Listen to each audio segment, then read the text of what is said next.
um, and 25 for the for long positions. And I'm pretty confident on that. And then it's 50 cents for every dollar. It's of excess equity. It's 50. That's why you have that 50%. But just so I know, for every dollar, the excess equity, it or of equity is 50 cents of excess equity. Good. Good. And then Solid.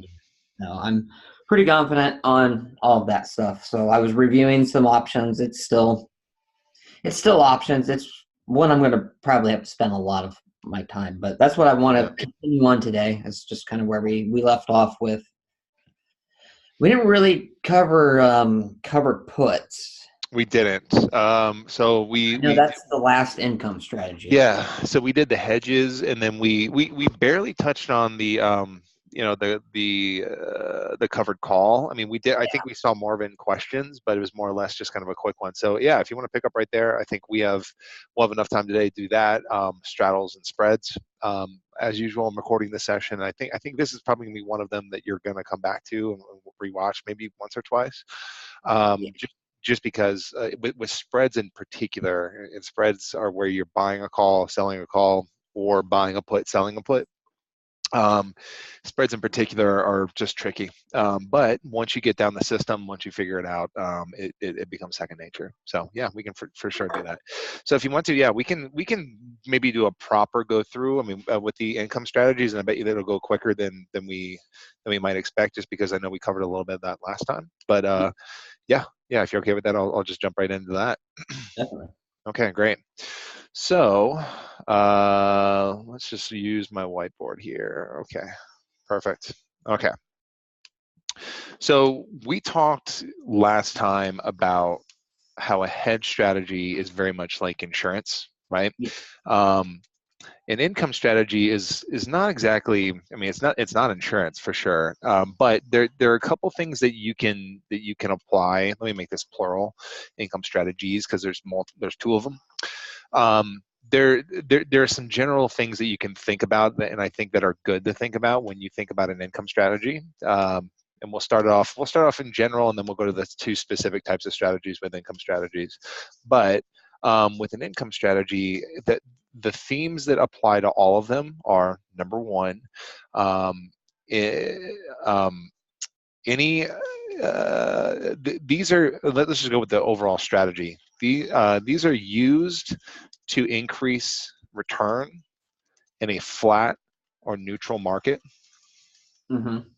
That's almost always what they're used for. They're just there to increase return whenever the market's not moving much. Now, we talked about the cover call, and again, we'll probably go through that again. But you're increasing return in a flat or neutral market, and you're using an option to do that. And that's the other theme, is that we're selling an option, and they would say that we're selling an option against a stock position, which just basically means that they match up and they link up together in some way or form, right? Like we went through the cover call, and we'll go through it again. But with a covered call, I have the obligation to sell, and you've sold a call, obligation to sell, and then on top of that, you've got the stock in your hand anyway, so you can deliver the stock if you happen to get exercised. So yeah, I mean, everything we're going to see here is going to link up, and the covered put's going to link up in the same way. Okay. There are, as we know, there are two types of income strategies, and the generality between the two is that they are going to be, it's going to be a stock position paired with an option position. So there's long stock, and I know that this is the one we did, long stock and short call, Mm-hmm. which we properly call a covered call. Okay. The call is, I know you know this, but short call is unlimited risk potential, and the further the market goes up, the more you lose, because you don't have to go to the market and buy at a high price and deliver it at the strike price, but you're covered because you've already got the stock and you don't need to worry about doing that. The other example is when you're short stock plus you're short a put, and that's what the one that they call a covered put, not a call, but a covered put. The term covered usually comes with the assumption that there's some kind of safety there. The problem with the second one up there is that, yeah, the short put is covered, and we'll talk about what that actually means. But just the short put's not giving you the risk. It's a short stock that's still going to be giving you risk. And actually, the number 2 there is actually still a pretty risky strategy, and we'll talk about why. But before we get there, let's do the covered call real quick. So covered call would be, again, when we're long stock. Let's say we're long 100 shares of stock of ABC at, let's just say 40. Okay. And I'm going to make this I think this is the way we did it last time. I can't remember, but I'm going to, sometimes on the exam, you'll see the price you buy the stock at and the strike price of the option being the same. I think those are a little bit easier sometimes, but I'm going to make it this one a little bit more difficult. This is actually, in the real world, this is usually how people do it. You're usually going to sell a call. You're going to go short one ABC, let's say Jan 45 call at like 3. You're usually selling a call above you, and by doing that, you're basically betting that the market's not going to go any higher than 45. At least that's the thought process there. Mm-hmm. Okay, and before we get into the math, and when I talk about the math, I'm going to talk about, I think it'll be important for us to go through max gain, max loss, break even, and to understand the behind the scenes of that stuff. But before we get there, I would say whenever you're looking at a position like this, and this is going to be a theme throughout everything we talk about today, is that when you have 2 pieces together, stock and an option, or maybe even 2 options together, you're always going to have a bull and you're always going to have a bear. And that's the tough part of these questions, right? You've got bullish stock, right? You've got bullish stock, and then we have a bearish call, right? There's no way to get around that. And a lot of people look at this and like, oh, where do we actually want the market to go? Well, I can tell you that we're still going to treat this the same way as we treated our hedge strategy before, where the stock is ultimately going to determine where we want the market to go. The stock is the driver, as I call it. Okay, the option there is the passenger, and the option can have some heavy weighting in terms of what it makes us do, because we're selling these options and we're putting ourselves into an obligation. But ultimately, if you want to try to figure out where you kind of want the market to go, or at least where you want to be in too much troubles, follow the stock. I'm going to go ahead and just kind of jump the gun a little bit and put this here right below it, or maybe right above it, or to the side. Let's do this. This is a bull/neutral strategy. I know up front I said that it's really a strategy done in a flat market, and that's really the best way to put it. This is a great way to increase the amount of return you get off a position in a flat market. However, sometimes they'll call us a bull neutral strategy, and that's mainly because you're going to make money if the market goes up. You're going to make the money if the market's flat. The only time we're not going to make money is if the market goes down. Mm-hmm. And that's just a testament to the fact that we look at our stock. Our stock's the driver. We know we basically don't want to go down in price because we look at the stock and that's our primary focus, right? Okay, so let's talk about this. Let's talk about the 3 types of questions they can give us here. That are common math type questions. We got max gain. We got max loss. And we have break even, right? The common 3 there. So max gain, max loss, break even. Okay. So, I don't know if it'll be valuable for me to draw a visual here, and I can certainly put up a visual. Do you think it was helpful having like that chart that I had last time and thinking through that way, or do you think you can think it through in your head?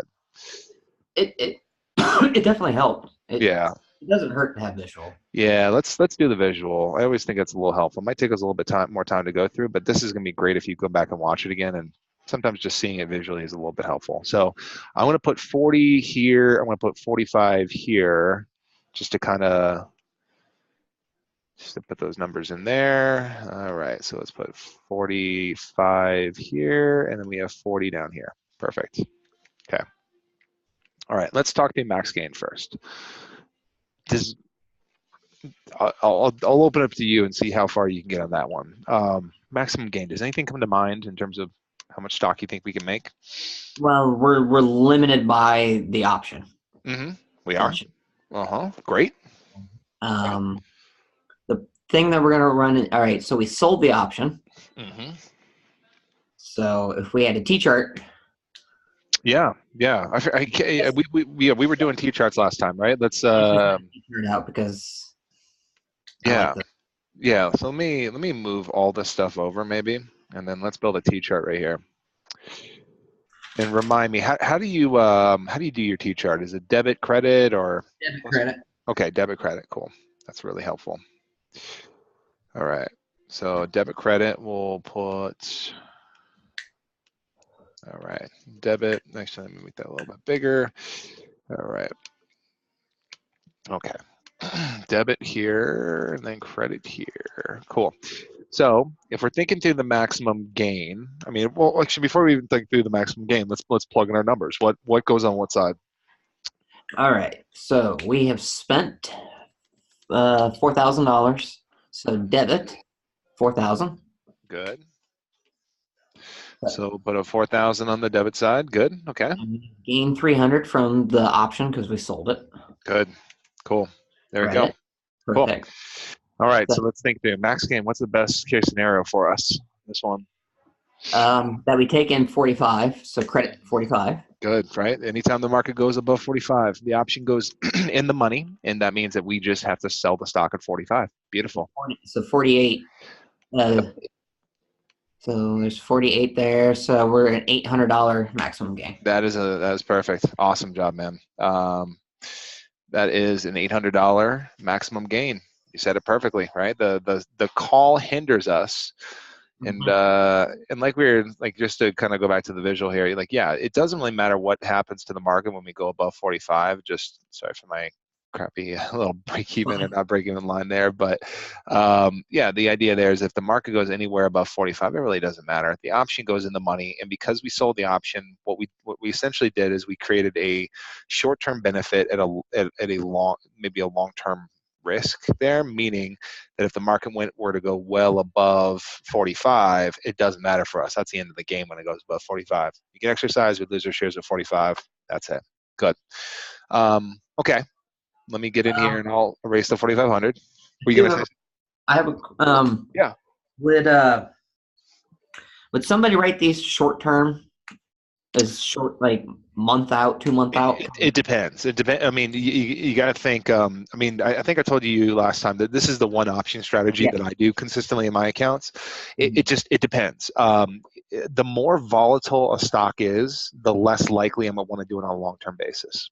Mhm. I've cut. I mean, but here's the other thing you have to remember: as this is the way the seller is always thinking. The more time that's associated with this, the higher the premium that you make when you sell the option. Mhm. Right? Options that have longer time frames have more time value and essentially trade at higher premiums. So it's kind of a push and a pull there. It's like, okay, well, do I want to write a 9-month option here, knowing that the stock could easily go above the price, especially if this is a volatile stock? And then you look at the premium, like, geez, that premium might be great. What happens if we run into a bear market? And hey, so just it depends. I'd say a lot of people will probably be more comfortable with the short-term option. And when I do these, I usually am dealing with options that are going to expire within like 2 months. I don't go too far out. But That's- other people might take more risk. Yeah, great question though. all right. So the loss, I mean, that's already kind of there. Yeah. So Okay. I mean, Okay. the Yeah. worst thing because we've got plugged in there. Mm-hmm. So a Yeah. 0 would be there. Yeah. Worst case scenario is if the market goes all the way down to 0, right? And the call's not going to help us. Right, Yeah. so we had that as an obligation. Well, actually, I guess the $300, the premium helps us a little bit, but beyond that, yeah, it's not a hedge, right? I think we talked a little bit about this. How like sometimes they'll go as far to call a covered call a partial hedge, and it kind of is. Like if we didn't sell the call, our maximum loss would have been 4,000, but we happen to put that $300 premium in our pocket, so we saved ourselves a little money there. Good. Mm. Okay. And how about break even? Um, break even. Why am I okay? So it's to get those two sides to equal. Mm-hmm. We need $37 a share. Yeah, that's it. And there are a couple different ways you can think about it, but when you start this position, like if the market just stays at 40, you're actually up, right? You're up that Yeah. $300 with the option. So really, to to get back to zero, to break even, you have to lose that $300 premium. And if your stock loses if it goes down to 37, then you lose $300 a share off just the option. And then you're back to zero at that point. But you kind of start up with an option like this, and you just need things to go against you to lose that money and get back to zero. So you're right, and I think you got there by using the T-chart, and that's 100% a valid way to do it. Question is, what number goes there to balance out the T-chart? That's it, for sure. Cool. So you did great there, man. I think you are a covered call approved there. So awesome. I think I've got covered calls down. Sweet. They make sense to me. Okay, and I know you're probably thinking in the back of your mind, okay, cover calls got them, and cover puts, that one's a little tough. So let's definitely jump to cover puts. But what I'd encourage you to think about is with a covered put, it's the same exact thing, except you've got to. The hard part is you got to flip everything. So everything just kind of looks upside down, but it's the same idea, right? So We're doing it. It's looking at it from a short seller's point of view. Exactly. You're short selling stock. You're selling a put against that stock because you're in a flat market, right? In fact, let me take a screenshot of this, and then I'm gonna start clearing some of this stuff out. All right, so let's get rid of this. Short stuff is starting to click a little bit better. Good. I know it's always funky up front, man. Like, tell me, trust me. I didn't get. I had one facilitator that, like, right before I took the test, really explained it to me in a way that I got it. And it was like the fifth person that talked to me about it, and I don't think it was anything special. It was just like hearing it over and over and over, and then just it hits. You're like, okay, I think I got it now. So what really was when you said it's in finance, you're always trying to buy low, sell high. You're just doing it in reverse. Doing it in reverse. Perfect. Yeah, perfect. So let's switch up some numbers here. We're short shares of ABC at 70, and then we go short one ABC Jan, let's say 65 put at, like, let's do 6 just to switch it up a little bit.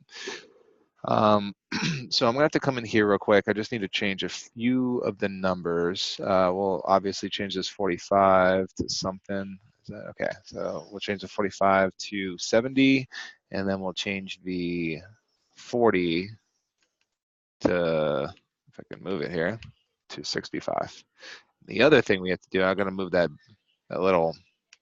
I'm gonna move these 3 little dotted lines here because you're looking at it backwards, upside down, kind of. Okay. All right. So sorry, go ahead. No, I was just going to say we've sold short stock, and again, a lot of people consider doing this when the market's maybe a little flat like that. Maybe it's going up a little bit, down a little bit, but trying to make some extra money. So you sell a put, right? The last thing I do need to change here, and I think this might just give you a clue, but this is a bear neutral strategy, right? Customer here is going to make money if the market goes down. They're going to make money if the market stays flat. Where they're not going to make money is where the market goes up. And we'll talk about that. So let's just start with maximum gain. Or actually, before we get to max gain, max loss, break even, let's fill out the T chart. What goes in the T chart? All right. So we have shorted 100 shares at 7. Then we went to our broker dealer and we borrowed some shares, and then we went into the market and we sold them at 70. Good. So we took in $7,000. Good. So we got 7,000 on the credit side. Great. Okay. But we also sold a put. So we took in another $600. Beautiful. Got it. Okay. Okay. Perfect. Awesome. So that's how we started. Great. Now let's think through maximum gain. Does anything come to mind with maximum gain? Well, we can't benefit from it going all the way down because of the put. Good. Sorry, just moving the arrows around there. Yep. You're right. Is a bullish strategy. Yeah. Okay. Where was I? Okay. So we're going to be limited by the put. Because as soon as the stock price hits 65, it's going to be exercised against us. Good. We're going to be forced to buy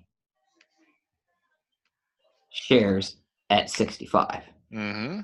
to pay back our broker dealer that we borrowed them from. Yep. So Exactly. we're going to debit when that happens. We're Mm-hmm. going to debit 6,500 Great.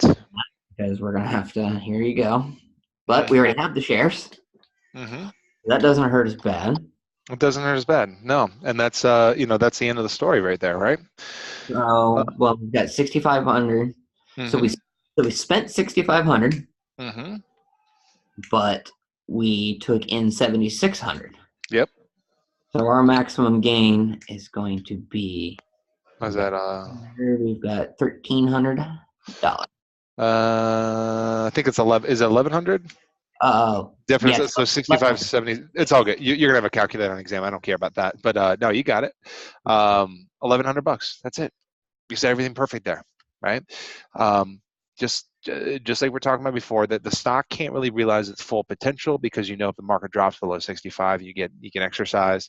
But a couple of things to point out there is that we looked at the stock. The stock was the main primary focus for us, and the put only comes into play really if the market drops below 65, which is where the stock wants to go. But that's the end of the story. We're required to buy back. We're required to buy the stock at 65, and by buying that stock, that's going to close out our short position when we do that. Perfect. You got it, man. Awesome. So I'm going to go ahead and get rid of the 6,500 there for the stock, but maximum loss. Oh boy, that's unlimited Mm-hmm. to me Awesome. because the put doesn't matter because It doesn't. it's not in the money until 65. For sure. You got it, man. Awesome. That's So there's no protection there. It's just if that stock goes up to infinity, yep. Yep, you're you got no hedge, right? You glad you recognize that. Short put will make you buy stock, but you're only going to get exercised if that option is in the money. And if you're anywhere above 65, it's just going to expire worthless, and that's it. The market can go up to infinity, and you're going to lose all the way up. So I'm glad you recognize this. Even I think a lot of people struggle with this because this is a covered put, and the word covered comes with that. I thought of like, okay, I'm covered risk wise. Here's the thing: the puts risk is covered. Right? If the market goes, the puts get hurt, or puts are not short puts are not good to have if the market goes down. Well, if the market goes down, you're offsetting your gains and losses with the short position, right? With the short stock position. you do that again. Um, with the short put is a bullish strategy, Yeah. right? If let's say the short put was the only thing that you did in your account, Uh-huh. where your risk is with a short put is if the market goes all the way down to zero and you have to buy stock that's worth nothing at zero, right? But the thing is, if the market goes down when you have short stock already in your hand, is that when the market goes down to zero, you've already locked in your sell price of that stock, right? Which is $70 a share. So basically, what I'm trying to say here is that the short puts risk is covered because when the market goes down, the losses you're seeing on the short put are offset by the gains you're making in the short stock. Okay. So ultimately, I'm just trying to say is that when we say it's a covered put, the short puts risk is covered, but the short stocks risk is not covered.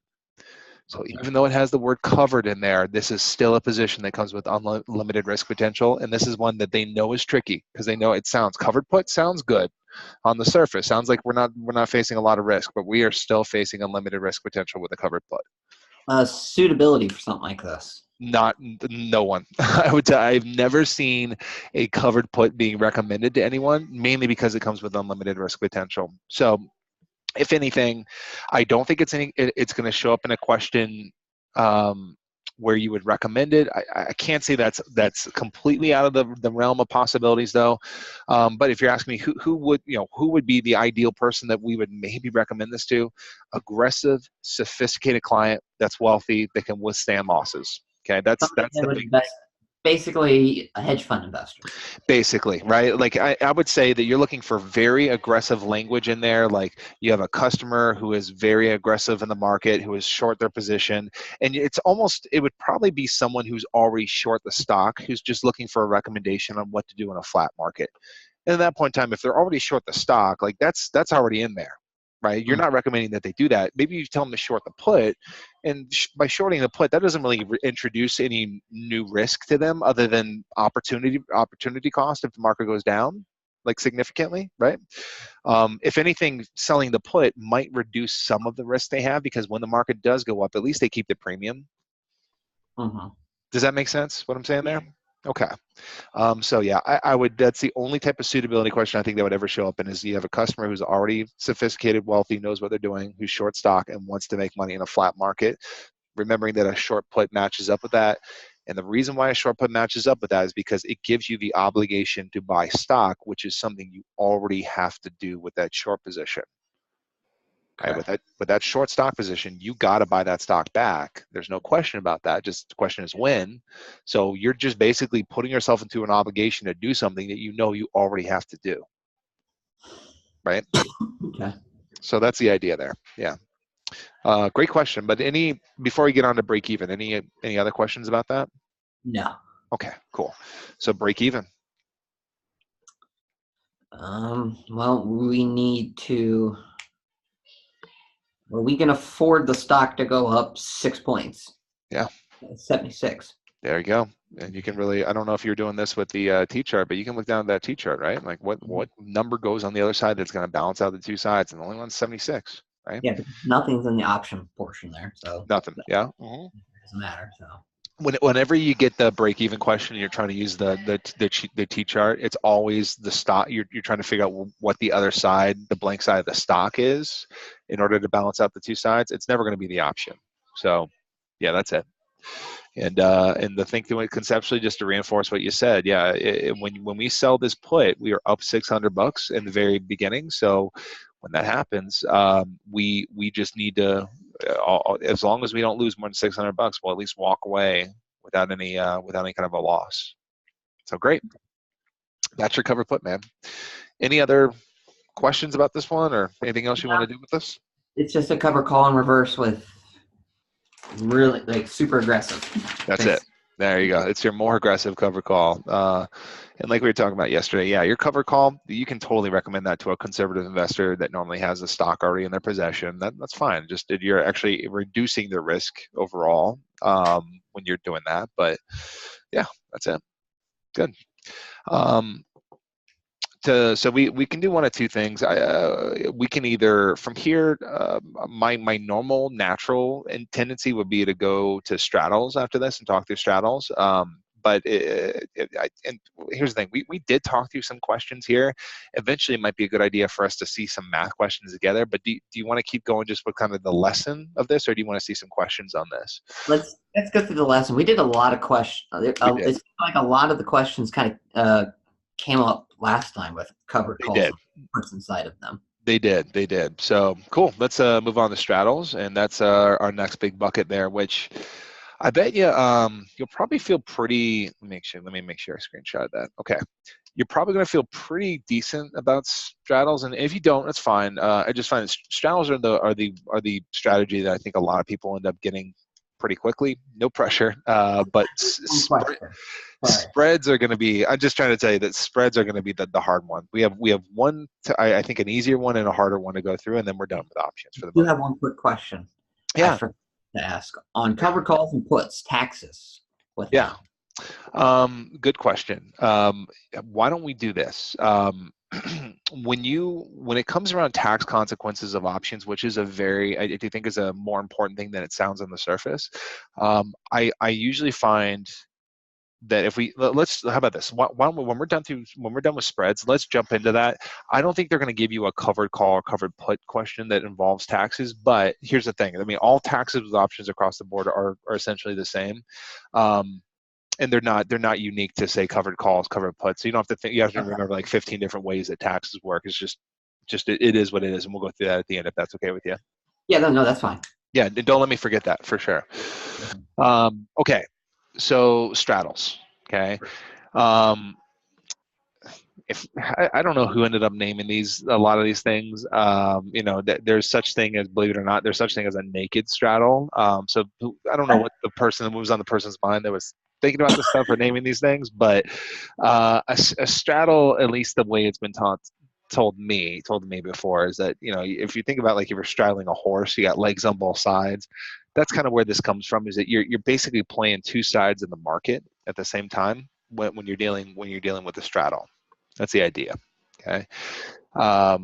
With a straddle, you're either the first thing I just say about a straddle is we have to know what it is, or at least what it looks like. Okay. So let's just go through that. So a straddle, there's two types of straddles, and they're pretty. The great thing here is if you remember how it works on one side, it's pretty much the exact opposite on the other, just like most option stuff. So number one, we've got our long straddle,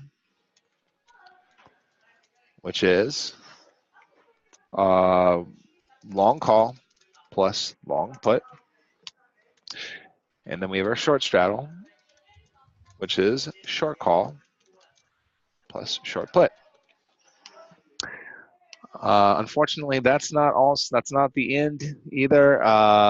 This I'm going to add another part here. And in fact, let me use this.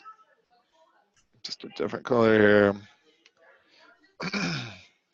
Must be, when it comes to your straddle, it must be same strike price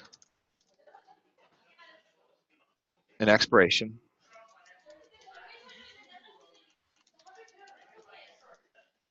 Okay, it must be the same strike price and expiration. If it's not, then it's a combination. Okay, meaning, like, I'll give you just a real quick to go through this. Like, let's just build a straddle. Long one ABC, Jan 50 call, and then we're long one ABC Jan 50 put. Okay, that is a long straddle. It's a long straddle because they're both long a call and long a put, same strike price, same expiration. Okay.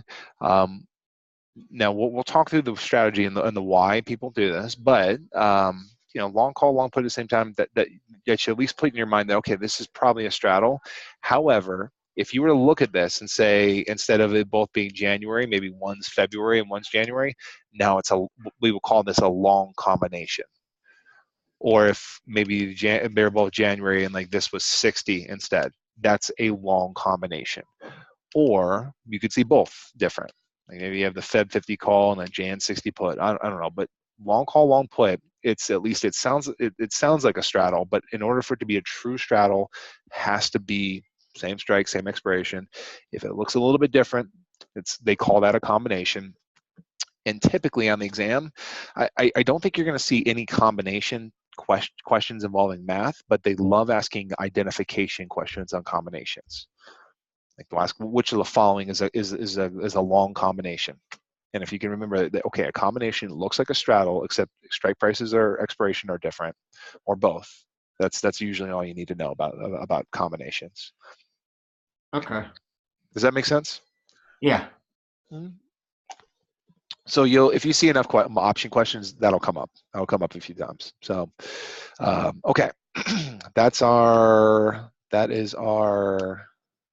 Let's get rid of that. Uh-oh. Okay. Can you hear me? Oh, yeah. Okay. Did I go out there for a second? Yeah, we're good. Okay, cool. All right. So let's go through our long straddle first. Okay. So we'll start with a good old long straddle here. Okay. So again, we're playing two sides of the market at the same time. And as it says up there, a long straddle, when we're long both sides. So long one ABC Jan, let's do 75 call. Let's say that's at 4. And then we're long one ABC Jan 75 put at, let's say, 5. Okay.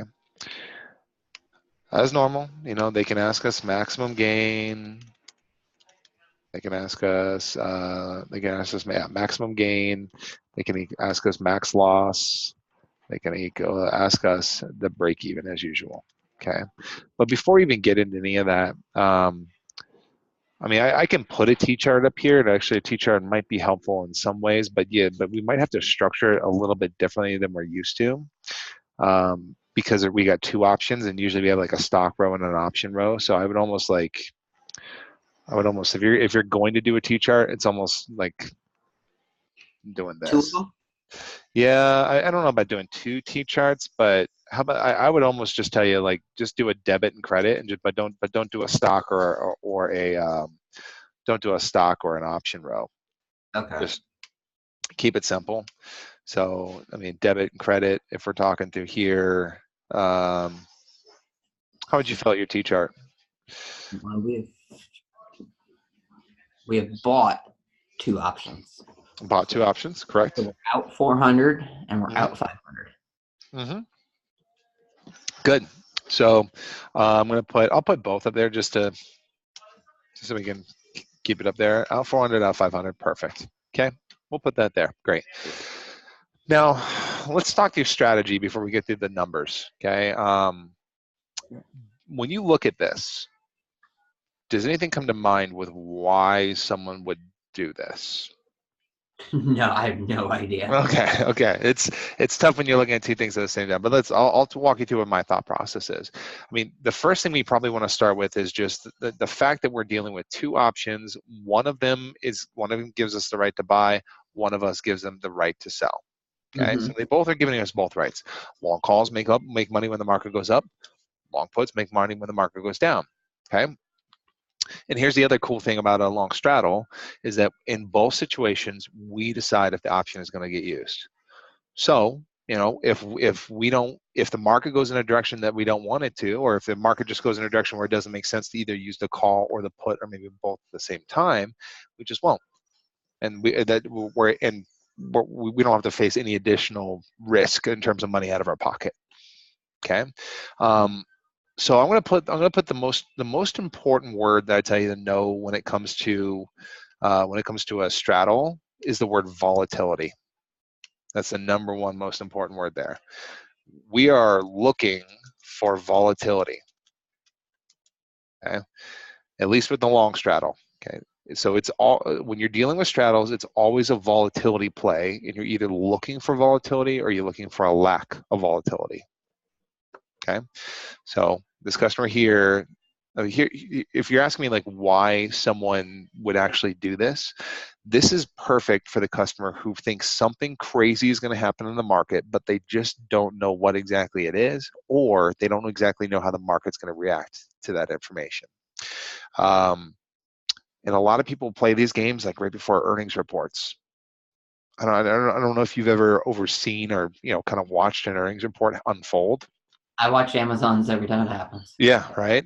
If you compare like Amazon, I think it was does Bezos is he part of that shareholder meeting? Does he talk about the numbers at all? I don't.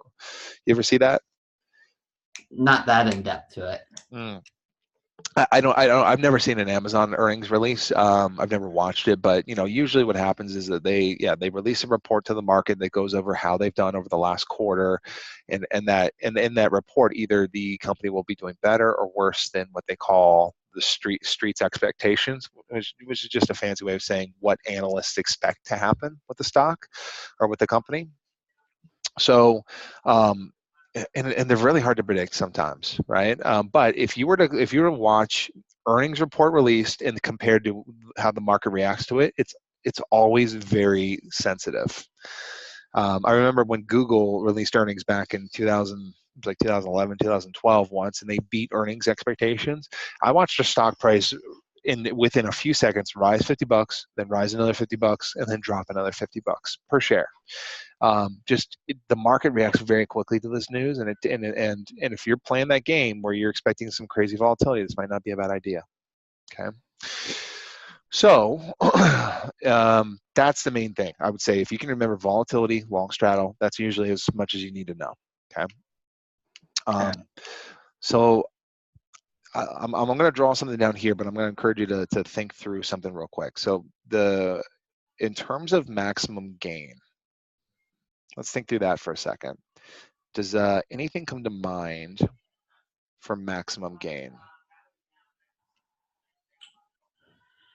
Well, I mean,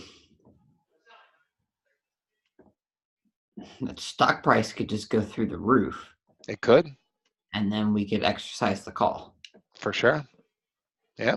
We would do That, nothing but put. exactly. I'm thinking I'm not even looking at the put for maximum gain just because you're going to be limited by the fact that it can't be worth anything less than zero.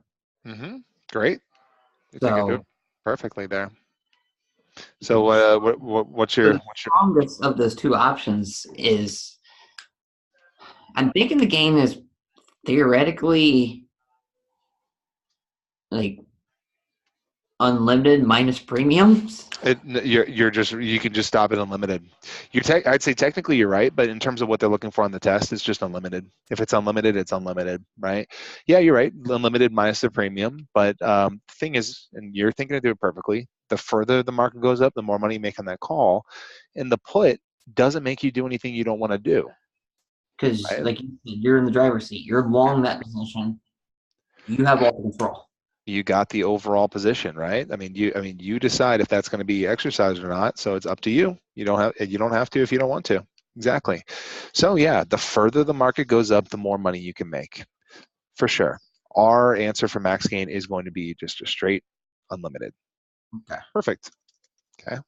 That's why, I'd encourage you to use a T-chart anytime you can. It's just with Straddles, sometimes just thinking it through is a little bit easier. And there's some themes with options that you can really employ here, like long call unlimited, and then remember long put, I decide if I use that one or not. So good. Maximum loss. What do you think about maximum loss? Well,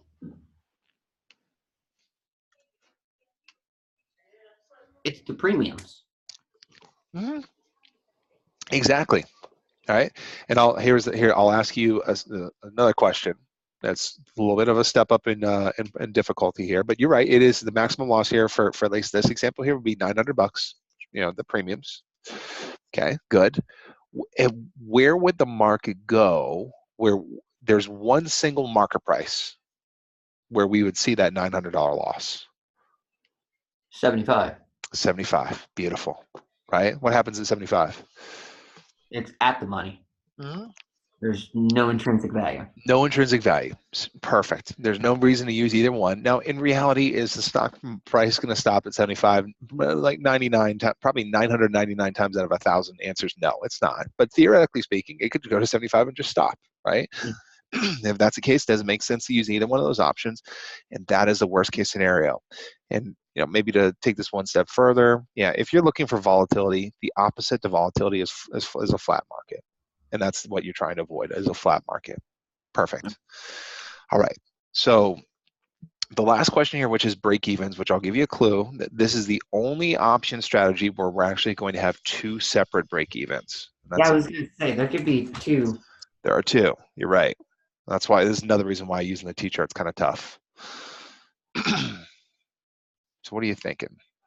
Anything come to mind with the two break evens? Well, for the call, you would think it would be $84 a share. Mm-hmm. Good. Because you've spent $900. Good. So you need that to get up 9 points. Good. Solid. You're right. And then for the break even on the put, that's just going to be in reverse. So you're looking at what, 64? Was it? I think it might be 66, right? Yeah, it's all good. But no, yeah, that's it. Perfect. What a lot of people just think the long call has got to be 79, this long put's got to be 70 in terms of break evens. No, you look at both the premiums together, you add them together, and then add and subtract from the strike price. That's always what you're doing. Perfect. So our break even here absolutely is going to be 84 and 66. Perfect. Good. Okay. I put a visual down here just because I think this might be helpful just in terms of the way you look at things. But I've seen it in the book. I'm sorry. I've seen something like that in the book before. Yeah, it's pretty similar. I think it's pretty similar to what you might have in your materials. This is not. I'm not the first one who came up with this, but yeah, if you're looking at it visually like this, yeah, your gains are on the outside. So, there's good and bad with the long straddle. I mean, I'd say the good is that you're limited with your loss, right? They can just lose the premiums. But at the same time, you do need the stock to move pretty drastically in order to make your money back, right? Um, if we're thinking about it, like your stock price needs to move more than 10% in order just to break even. At least more, it has to move like 12, 13%. I don't know what the exact number is, but yeah, you need it to move past 84 or below 66 if you're going to make any kind of money. But if the market ends up anywhere between 84 and 66, which that's a pretty big window there, then you're losing some kind of money. The closer to 75, the more money you've lost. Okay, so that's it. That's your straddle, your long straddle there. Cool. You crushed it just like I thought you would. I don't want to put pressure on you, but you did really great there. So good. Just because I They're don't, click, they're clicking a little bit better than you're doing great today, man. Just they because I used. don't think it's terribly helpful on a straddle, I'm going to just get rid of the T chart for right now. And then there might be an opportunity maybe when we go through some questions later if we get to them to go through that. But for now, I'm just going to put that off to the side. Okay, so before I get over to short straddles, any lingering questions on long? No, so it's somebody that is look at that's look. They believe the market's going to be volatile, but they don't know in which direction. But they're fairly aggressive, I would imagine. Yes, this was. I tell you that for pretty much every option position except for maybe covered calls, you're not going to be recommending these to your everyday investors. I mean, because I think some people look at this and just say, okay, your maximum loss is your premiums. Yeah, but that's a $900. Like if the market just stays flat, you can lose $900, and that for a customer, a lot of times, I mean, that's a big chunk of money, right? Like if we're a lot of people don't think about this with options, but options are kind of a weird thing that if you make the wrong bet, it's something that you can buy today that can disappear into nothing within months very easily, right? So these are, for the most part, you want to think of these as very risky strategies that you generally speaking don't want to recommend to your every type of investor. Save a covered call. Cover call is okay to recommend to regular retail customers, but beyond that, even just a long call or long put by itself, if you think about it as, hey, I could buy this today and this thing could be gone within months, you don't want to recommend that to your everyday investor. Okay. Okay. So still sophisticated, wealthy. I know what I'm doing. I'm aggressive in the market, that type of stuff. Okay.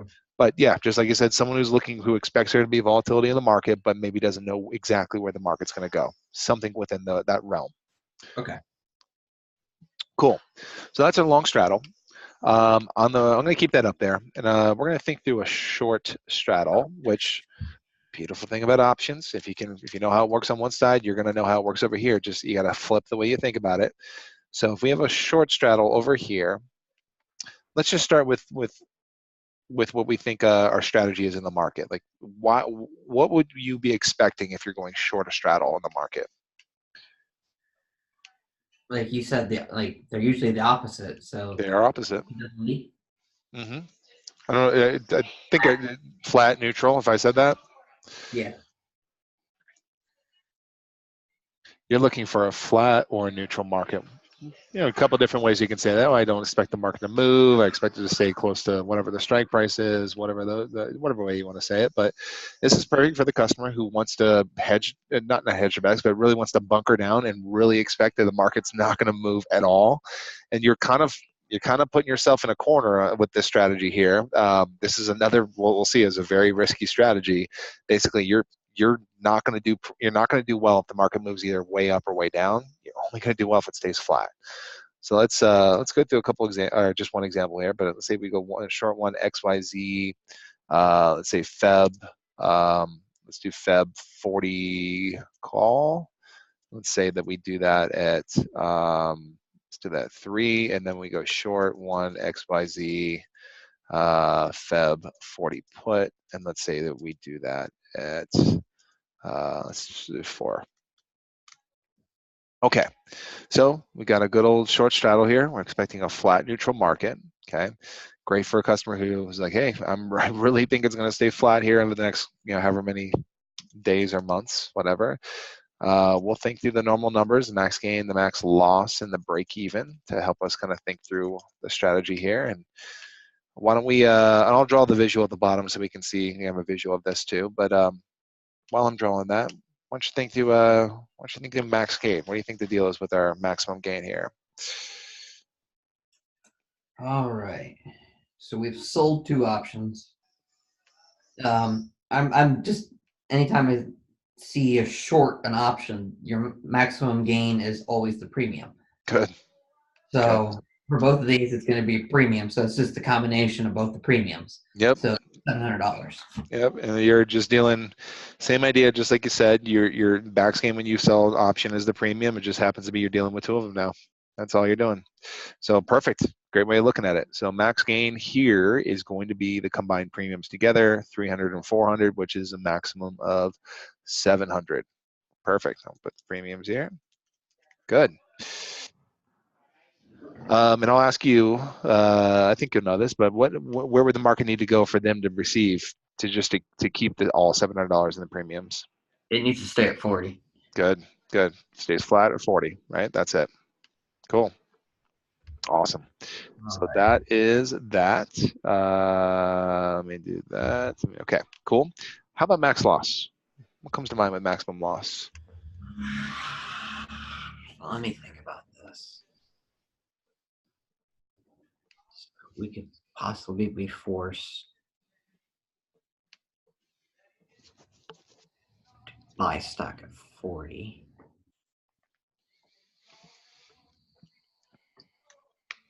We would be forced to sell stock at 40.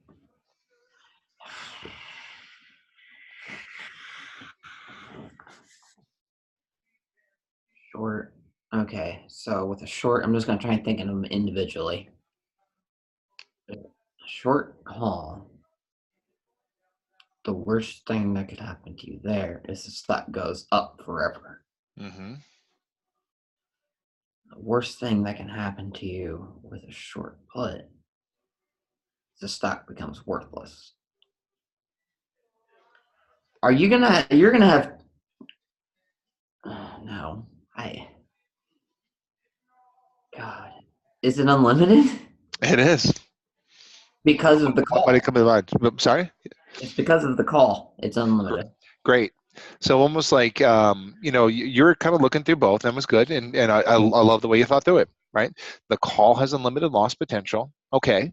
And then you have to think through, okay, does that put, if the market goes up to infinity, does that put prevent that from happening, from us losing money into infinity? No. No. And maybe you keep the premium on the put, yeah.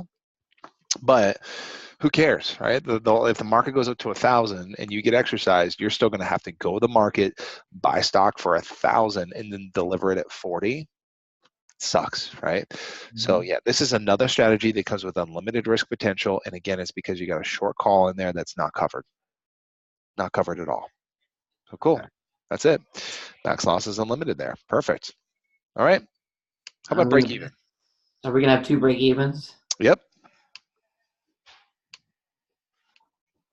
So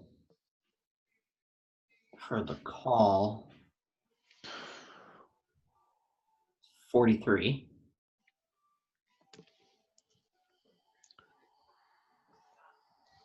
No, I forgot. We have 2 of them. 47. Good. I knew you were going to get it.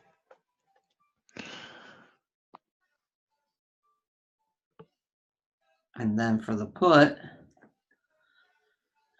let me write that real quick. For the put, so we're at 47. So we've got 33. Yes.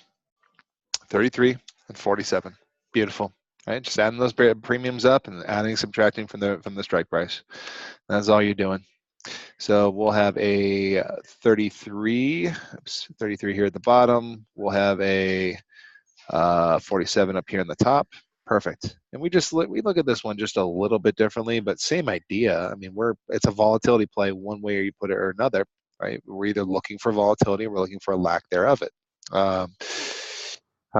So if we thinking through the gain area, our gain area is going to be between 47 and 51. I'm sorry, 47 and 33. Sorry. So gain here, our gains are in the middle, and our losses are on the outside. So really, as long as the market stays somewhere between 47 and 33, you're going to be, this customer here would be making some kind of money. Losses are on the outsides. Okay. Um, this is still, because of the unlimited loss potential, this is still something, suitability wise, I've never seen a question on the exam where you're recommending a straddle, more or less. So if it's a true suitability question where they give you a customer situation, their risk tolerance, like what do you recommend to them? This should never be the right answer. But they might ask you, a customer who is expecting a neutral market and I've seen this once before. A customer is expecting a neutral or flat market, and wants to make money off of that flat market in the most aggressive way possible. This is it. Right? You're making two premiums, so you're kind of double dipping on the premiums. And the problem with double dipping, though, I mean, every pro comes with a con, right? The pros were making twice the amount of premiums, but the con is if the market moves up or down, we're screwed. And we're just hoping it doesn't go too far down or too far up. Mm-hmm. That's the idea there. Good.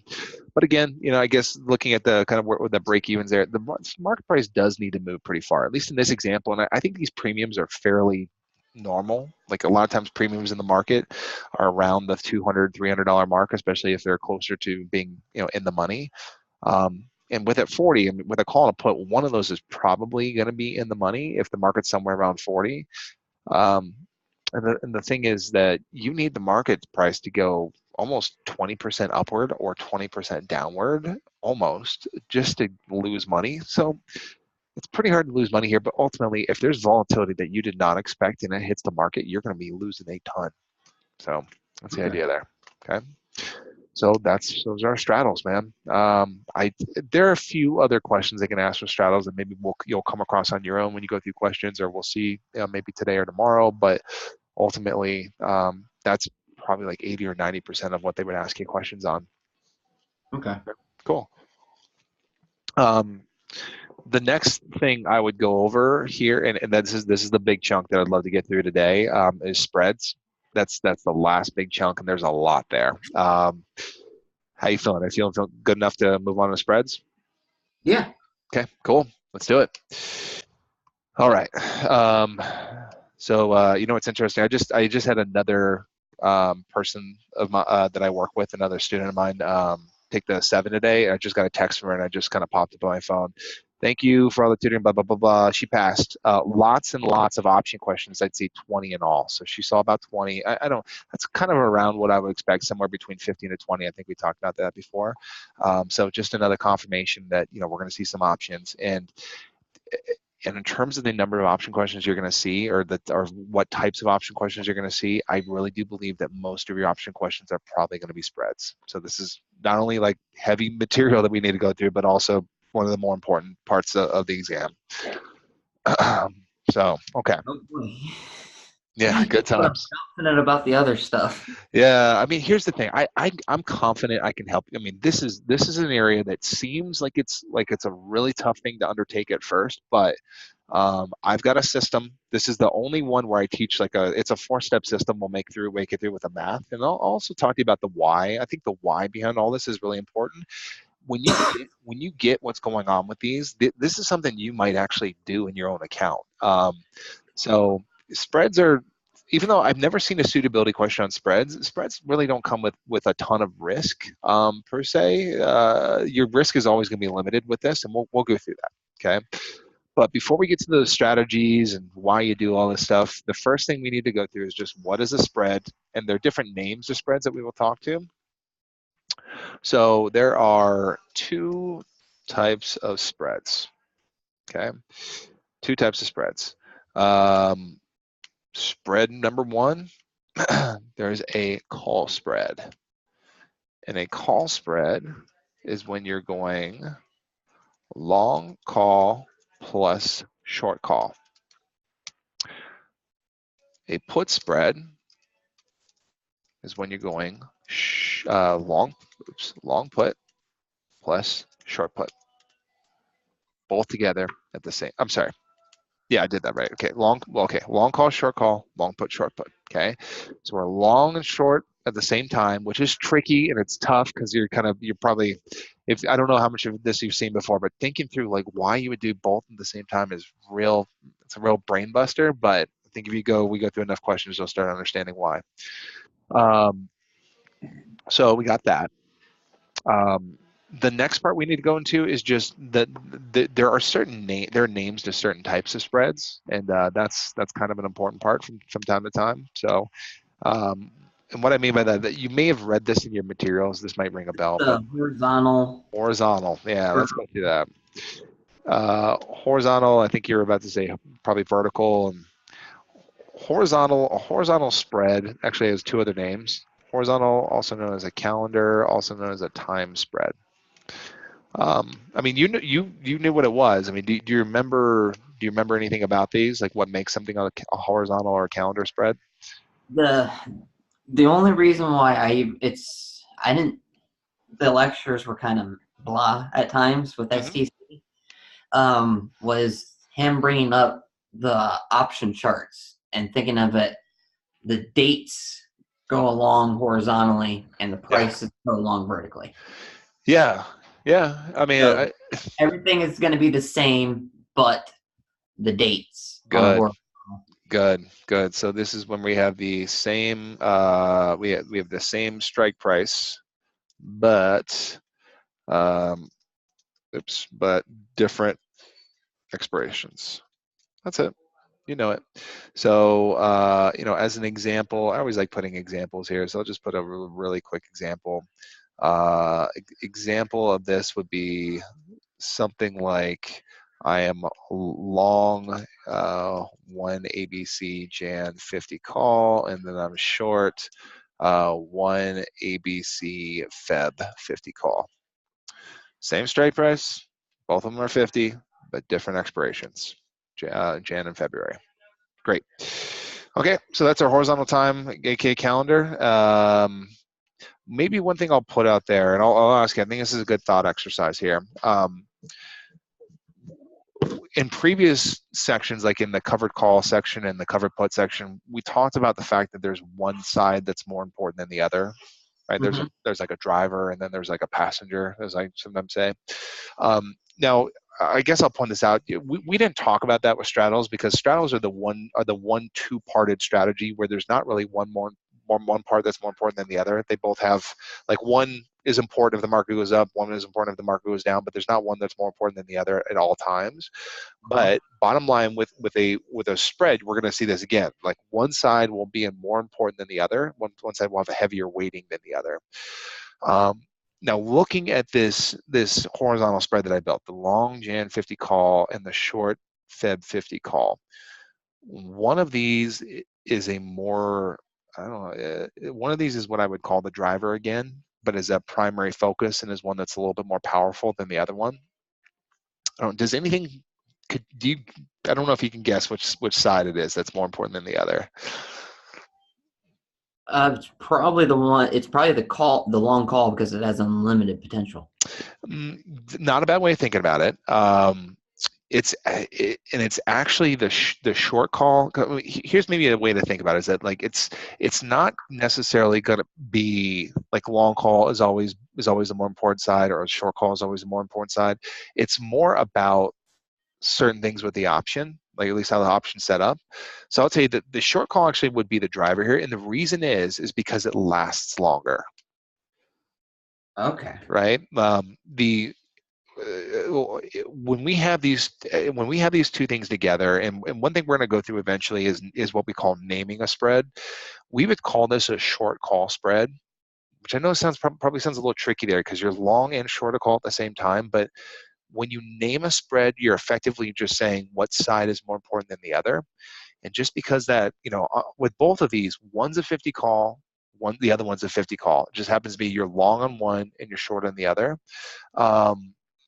And just so at the end of the day, the big difference is the expirations, and the one that's going to last longer with a calendar spread is always the more important side.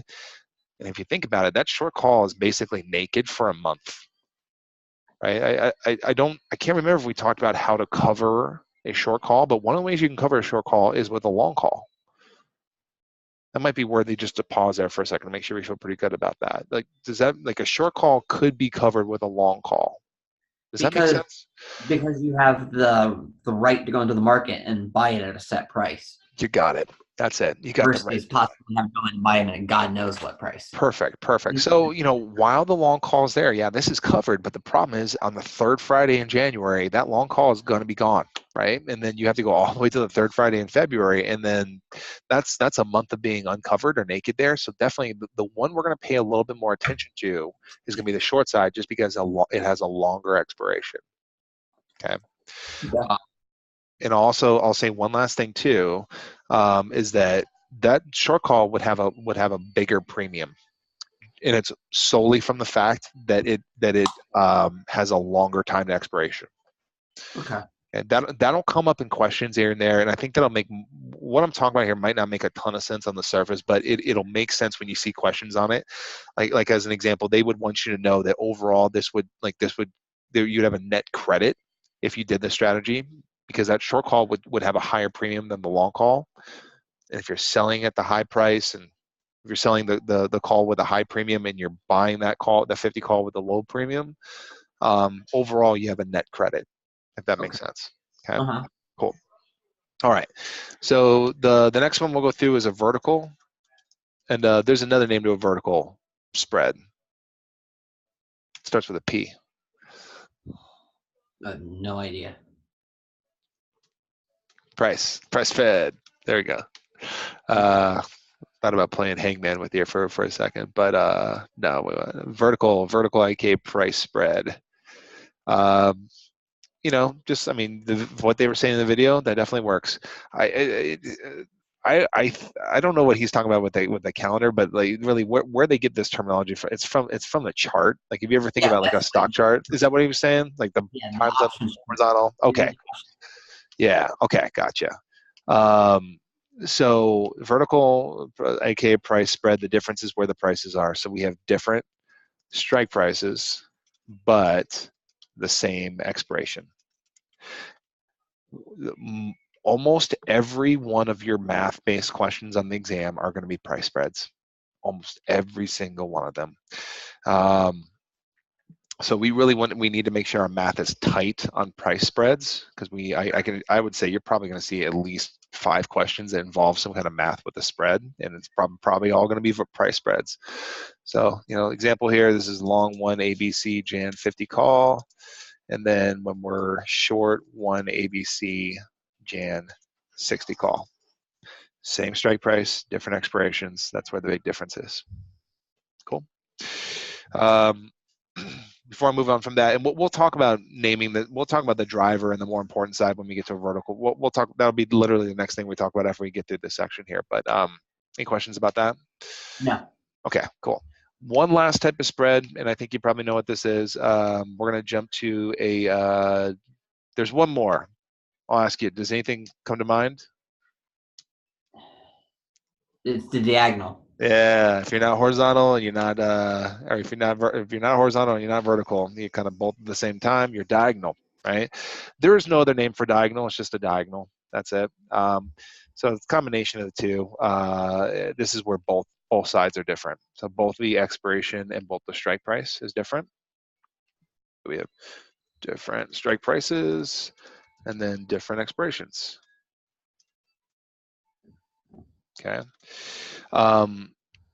The for diagonal spreads, you're never going to get a math question with them. At least I've never, in my in my almost 13-year career of teaching this stuff, I've never seen a diagonal spread math question. So I don't think you're going to see it, but the important thing would be maybe you get a question that asks you to identify one. Okay. Okay, and this is one where they're both different, right? So they're, just as an example, we're long 1 ABC Jan 50 call, and then we're short 1 ABC Feb 60 call. Both strike price, both expiration are different. Cool. And that is that. Those are your different types of spreads there. Okay. Before we move on, any questions about that? No. Cool. So let me screenshot that, and I'm going to clear a lot of this stuff off because we're going to have to kind of reset and then jump to a whole new section here. All right, so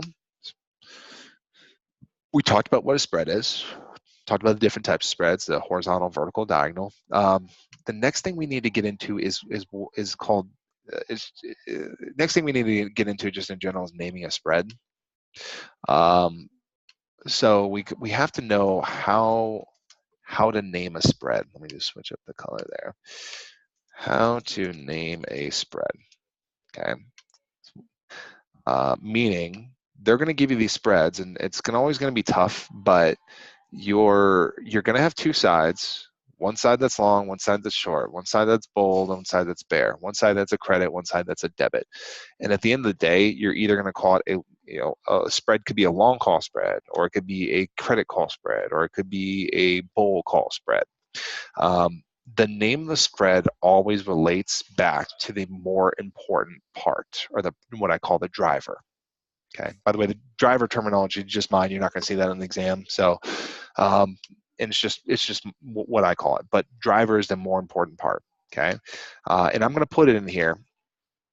The name is determined by the driver, the more important side. Okay. That's the way we want to think about it. Okay. So how to identify the more important, the driver. Okay. This is I think the important part. Okay. There are two ways to identify the driver. There's a really easy way, which doesn't always work because you have to have certain pieces of information to do it. And then there's it's not a hard way, it's not a difficult way, but it's just not as easy as the first way. So, how to identify the driver? There are two ways to identify a driver. Number one, the side with the higher premium is the driver. Easy, right? If they tell you what the premiums are, the one with the higher premium is always the driver. Okay. The problem you're going to run into, though, is that they're going to ask this question, and they're not going to give you premiums half the time, or maybe even most of the time. So something you got to worry about. If they don't give you the premiums, if they don't give you premiums,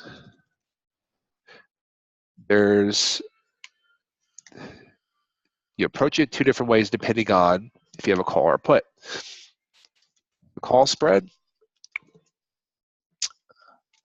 the low strike price is the driver.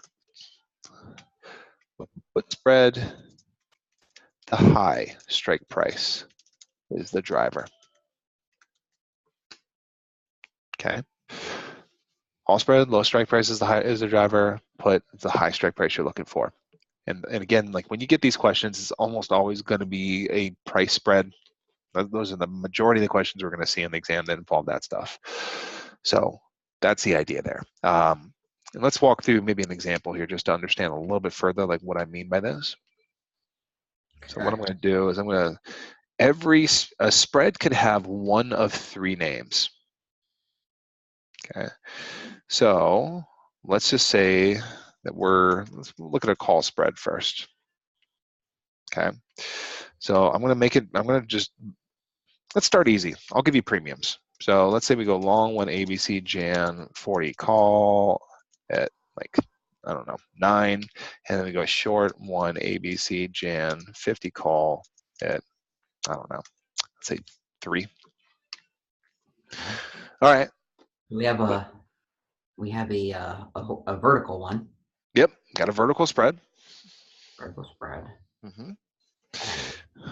It's the one with the higher premium, so it's the long call. That's good. Good. So I know we haven't gone through this in depth, so I'll do the first one here, and then we'll go. This will be something we do probably like 6 times when we go through all the different spread math, different spread examples. But because the long side is a driver, there are 3 names that we'll call this call spread. Even though we have 2 sides, but we would call this a long call spread, even though there's a short call in there. So call it a long call spread because the long side is the driver. We also call this a debit call spread. Same thing. and it's because the long side is a driver. And when you're, I mean, if you think about it overall, because the long side is a driver and it has the higher premium, you're going to end up with a net debit. We have a net debit of 6 when we start this investment. So we have a debit call spread, and the last name we would call this, we call it a bull call spread. Long calls are bullish. We'll go more through the why in terms of why someone would do this, and why, and in reality, why is this actually a bull spread, bull call spread? Customer here does want the market to go up, and we'll talk more about the specifics when we go through the math. Okay, cool. Okay. Any questions about that? No. Okay, so I'm going to erase these 3, and I'm going to just switch up a couple of things. And we'll just do one quick example of the naming the spread. I'm gonna purposefully get rid of the premiums and switch up a couple of the numbers. And then yeah, this is we're not just gonna do this once. We're gonna do this like 4 more times on top of this, at least. So let's say this is a 30 and a 40, and let's say these are both puts. Let me get rid of that check mark. Okay. I guess last thing also, it change this over to put spread. So if we're naming this put spread, what do you think? Well, if it's a put spread, the higher strike price is the driver. Mm-hmm. So we got our 40 put. We know that's the driver. Okay. What names do you think we call this thing? You probably have a short call spread, a debit call spread. I'm going to guess that's one probably the same, and a bear short call, not a put spread. Yeah. So yeah, short put spread. Perfect. You're right there. Okay. What else? Would it be a credit? Good. Right. They didn't give us premiums, but ultimately you always want to associate the word short with credit every time. Okay. Cool. We got one more. Bear put spread. I'm just going off the opposites. This is one area. I mean, this is one area like the opposite. If we're talking about compared to the last time that we talked, the last one we looked at, the opposite there would be if we had like a short call spread, which we're on put, so it's a little bit different. I would challenge you to think what the short put by itself is that bullish or bearish? A short put by itself. Mm-hmm. That is bullish. Good. So this is a bull put spread actually. Okay. So yeah, I mean, this will get better when we go through it. So yeah, but you got a 2 out of 3 there. Perfect. It's all about everything relates back to the single leg that is more important. Meaning like the short put. Short puts are short. Short puts give you credit. Short puts are bullish.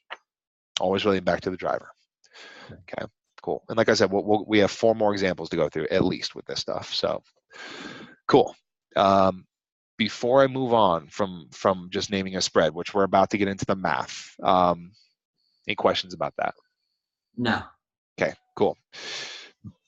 Let me screenshot this. And I need to move a bunch of stuff around. So let me get rid of this. Get rid of all of that. Okay. I'm going to make this stuff a little bit more together. All right, I'm going to move. Yeah. Okay, let's move that up. Okay, cool. So, all right. We need to go through the math, okay? The max gain, max loss, break even. This is going to seem, this might seem tough on the surface, but I'm going to give you a 4-step system. The system I'm giving you right now, I think you'll know this, but it's only going to work with spreads. So it always feels a little silly if you're learning a system just for one type of option. But given that this is the most tested type of option strategy that most people see, I think it's important that if you can't visualize it or get it immediately in your head, I'll just give you if you can remember 4 steps, and they're not terribly difficult to remember. So let's start with this. Let's say we start with one long one. That's real quick. Long one ABC Jan. Let's go crazy. 90 call. No, let's do 80. Sorry. Well, long one Jan 80 call, and then we'll do short one ABC Jan 90 call. Now again, I'm gonna test it real quick and just see. And I said kind of give you a false pretense. We're going to jump right into the math. Before we get into the math, let's name this spread. We know it's a call spread, right? No, it's a call spread. The question is, what type of call spread are we dealing with? Well, it's the driver is the long call. Good. Which is a bullish Good. position. So it's a bull call spread, right? Good.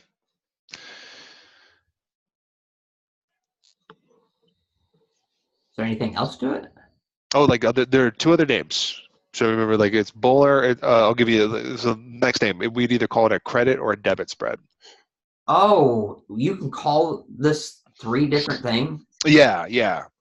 Yeah, so I mean, like when we're like going through the names before, like is it a bulk? Is it a? I think last one was it was a short put spread, also known as a credit put spread, also known as a bull put spread. So yeah, I mean, and the thing is that they can use any one of these names here and be looking for. They can ask you like, what's the name of the spread, and they can potentially be looking for any one of the 3. So and it all relates back to the driver though. So Okay, so it's debit. good, and then either long or short. It's long. Good, that's it. So those are the 3 different names to our spread. Beautiful. Let's Okay. that. Okay. Let me move that. I don't know why it doesn't let me move that, but let me move this. Move it like right here. No, I'll just have to move the names. Bull, long, debit. Okay, cool. So next thing we're gonna do is jump into the math. Okay, come on. Let me move you. Okay, call spread. Okay, so in order to go through the math, we have to have premiums. So I'm going to go back in here and just add some premiums. It's not going to be any coincidence that the long call is going to have a higher premium. Let's do 11.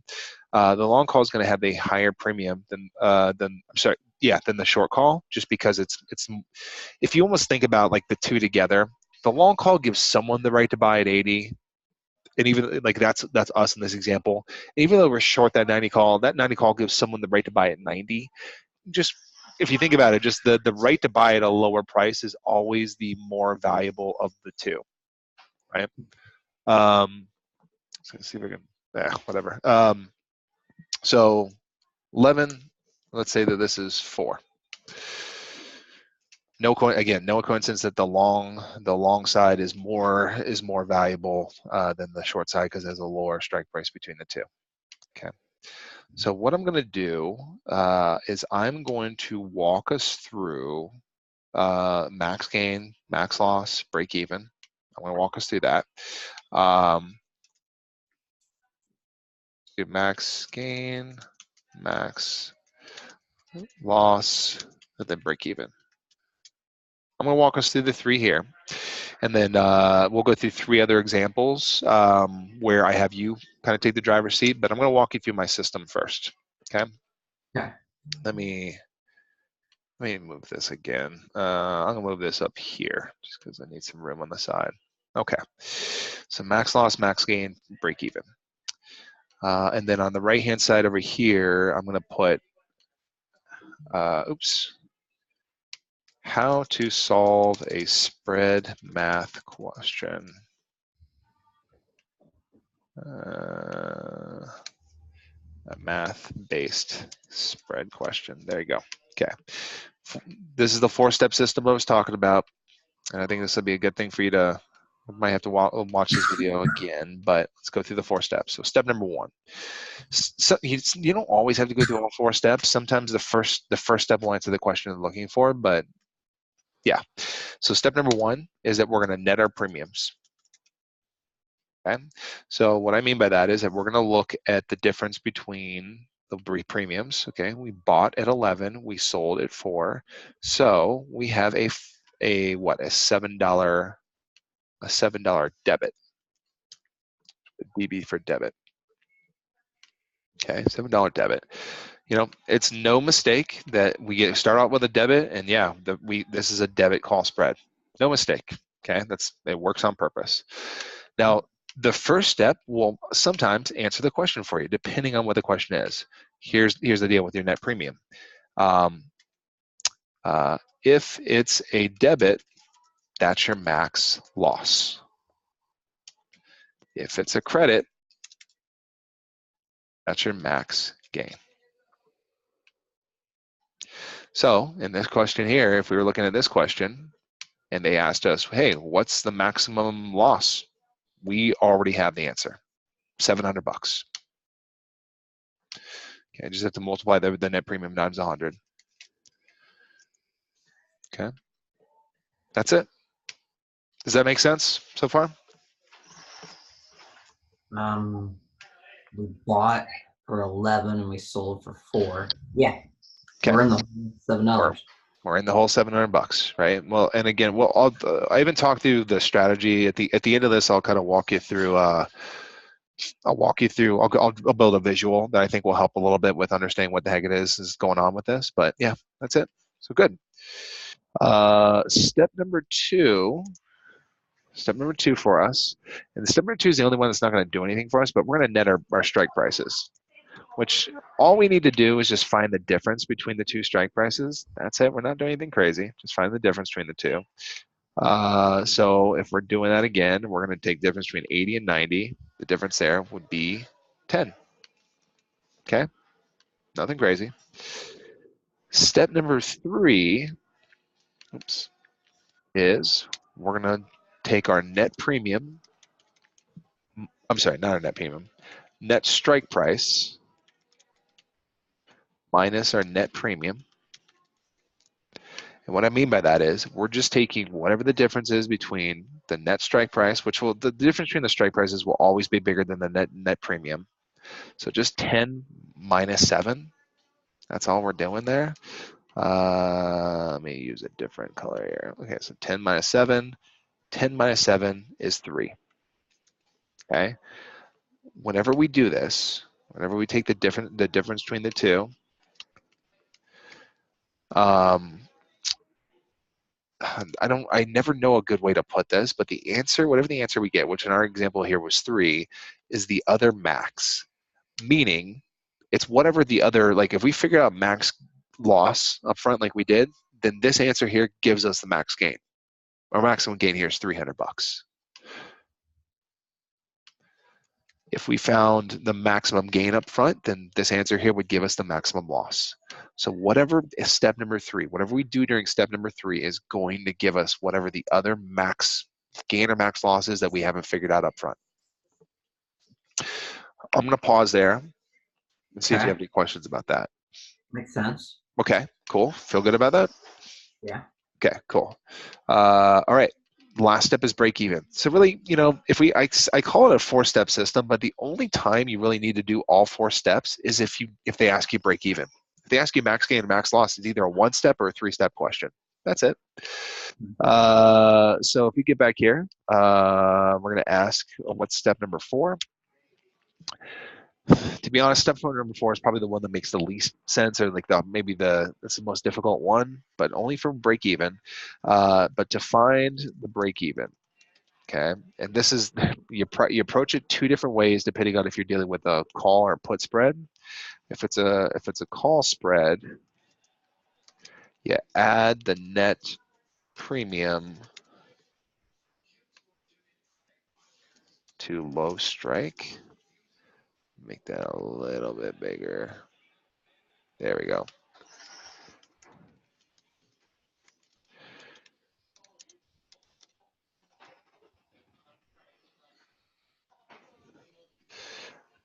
My screen a little bit bigger so I can squeeze that in there. Come on. So far, looking at that, do you get what I'm saying there, or in terms of if it's a call spread, you're going to take the net premium, add it to your low strike price. If it's a put spread, you're going to subtract it net, from you're subtract your net premium from your high strike price. And when I say net premium, we're literally going back to the first thing that we figured out here, which is the 700 or the 7. So 7. So what do you think I'll ask you, break even. Does anything come to mind?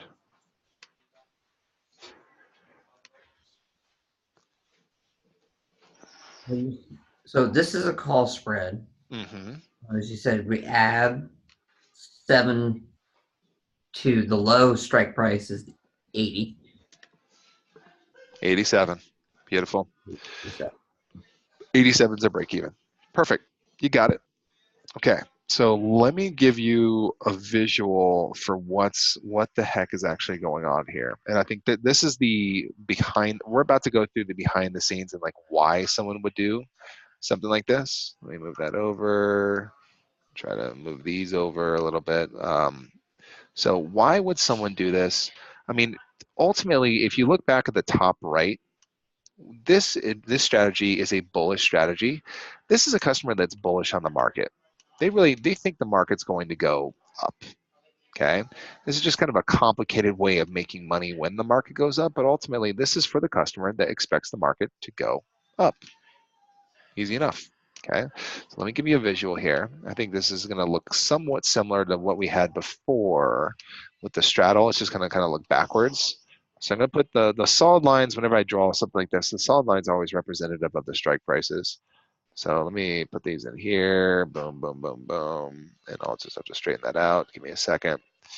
Okay, so we got our solid line, and then we have our break even in the middle. Okay. All right.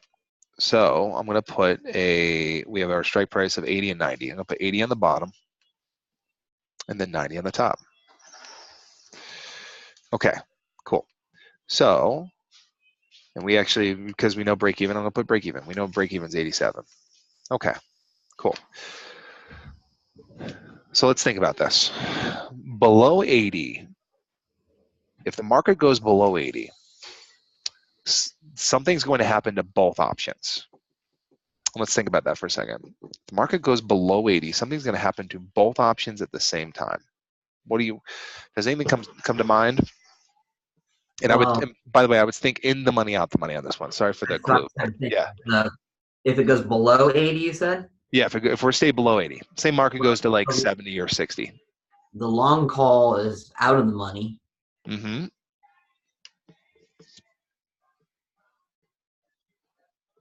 But the short call would be in the money. Ooh, let's talk about that real quick. No, you're fine. You're fine. You're halfway there. Because calls are only in the money above the strike price. Exactly. It Right. doesn't matter if you're the buyer or seller on that. Perfect. In the money, out the money doesn't matter if you buy or sell. All you're asking is, are we above the strike price of the option?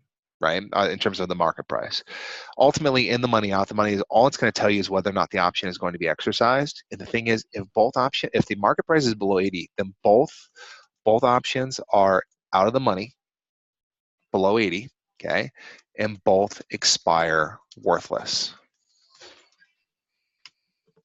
That's the deal. Okay.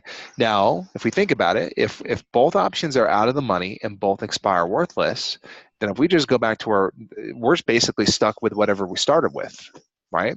We started with a $700 debit. If the market's anywhere below 80, we're just stuck with that, right? That's the end of the story. Okay.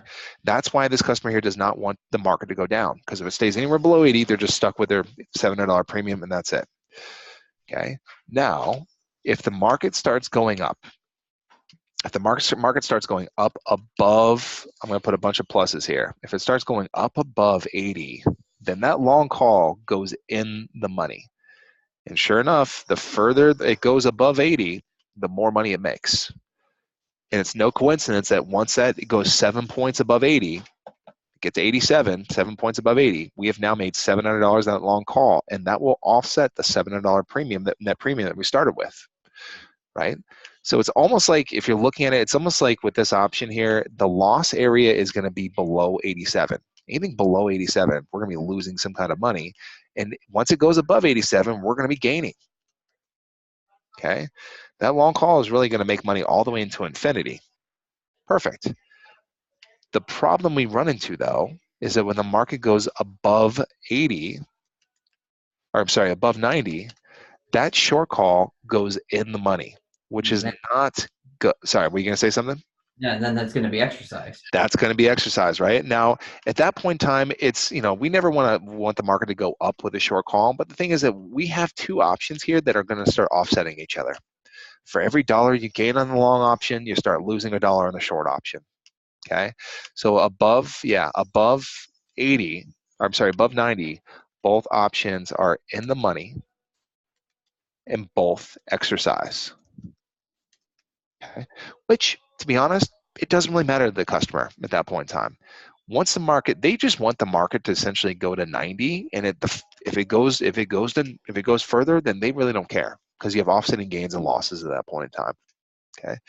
The reason why they call this a spread is because all the action happens in the middle between 80 and 90. Outside of 80 and 90, it doesn't matter. Below 80, they both expire worthless. Above 90, they both start offsetting each other. Okay. So I'm going to say one more thing here, and then I'm going to definitely open this up to questions if you have any questions. But you might ask, like, okay, why if we're just bullish, why don't we just go long a call, right? This customer here, the reason why people do this is because they are bullish. They want the market to go up, and they expect the market to go up. But the problem is, they look at that and like, wow, that's an $1,100 premium. That's not cheap. Your premium on the option you're looking at might not be cheap. So one way that you could reduce the cost is sell a call in addition to that. And by doing that, there's a pro and a con. The pro is that you're reducing the amount of money you have to pay on the premiums. The con, the drawback, is that now if the market goes above 90, it doesn't matter. So you've kind of, in return for $400, you've exchanged that for no longer having an unlimited risk or unlimited gain potential. And that's the idea there. Okay. So So you're giving up. I wouldn't call it protection, but I guess to help offset an expensive option, you're giving up some gains. Yes, that's it. You're saying, hey, if the market goes above a 90, whatever, I'm kind of, I may have made a wrong bet. It might have been better for this customer here just to go long the 80 call. If the market goes like 100, 200, if it goes significantly higher, they kind of screwed themselves by selling that call. But at the time, this is maybe a better way of saying, like, this customer is kind of bullish. I expect the market to go up, but I really don't think it will go much higher than 90. That'd be the type of customer that would do this. Okay. Okay. So, and also the customer that maybe is not too happy about spending a ton on premiums. Okay. So that's the idea there. Okay. I'm going to add just one other thing just real quick. I probably should have started with this, but have you seen the debit widen exercise, credit narrow expire? Have you seen that thing yet? You know what I'm talking about? Widen and narrow. Yeah. I just knew that debit equals one. I can't. Whichever one has the same letters as the other. Yeah, I would almost think about it like, yeah, there's like a million different ways that you can remember this, but in fact, let me actually change the color here just for some color diversity. Debit, when you're dealing with debit, you're expecting to widen and exercise. I know it's kind of small there at the top, but I think you'll be able to see that. When you have a debit, you expect here's the thing. I can tell you what they mean by widen. They're never going to ask you, and you never need to know what it is, and it's complicated. So I just tell you, don't worry about it. But if we think about it, like with this example here, the customer made their maximum gain if we got to a point where both options are essentially in exercise territory, right? Where they're both in the money. That's what their max gain is. So some people will kind of think of the debit. They'll kind of like draw a D like this, and they'll have a kind of the like widen, if that makes any sense, versus like if we're drawing like a credit, oops, too big. If we're drawing a credit, a C, for instance, this one would be the exact opposite. This would be narrow and expire. Again, I really wouldn't worry about what they mean by narrow and expire, but or what they would mean by narrow. But we'll see in the next example here that we go through that you actually do when you deal with a a credit spread, you want both of those options to expire worthless so that you just keep your premiums. And just with the C, some people draw like the two arrows, and they're kind of like getting closer and closer together. I don't know if that helps, but that's that. Okay. So I'm going to pause there. That's as much as they're going to throw you math-wise with a spread question. And I definitely want to go through. And by the way, I'm looking at the time. I know you mentioned a couple hours. I have to make it to a dinner here at 7:30 my time, which is 9:30 your time, if that's okay. Yeah, that's fine.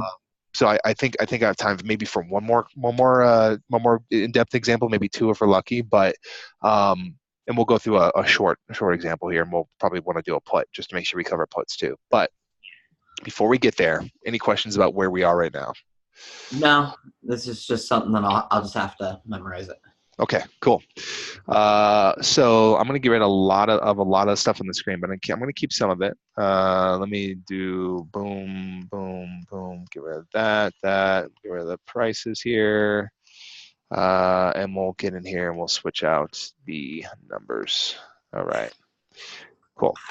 So if we get back in here, we'll switch this over to long one ABC Jan. Let's do 45 put, and let's do short one ABC Jan 60 put. Let's do that. Now I didn't give us premiums on purpose, and I'm going to go back up here to the top right, and let's think through what type of put spread are we dealing with here. 3 names. All right. So it's a put spread, so the higher strike price. So that's the 60. Good. That's the one that's in the driver's seat. Mm-hmm. A short put means that you are bullish. Good. That's a bull put spread. Awesome. I associate a short with a credit. Good. I'm thinking back to the T chart. Yep. Good. That's a good way of thinking of it. And then it's short. There you go. Save the easiest one for last there. So bull put spread, credit put spread, short put spread. Beautiful. You got it. So, you have them separated.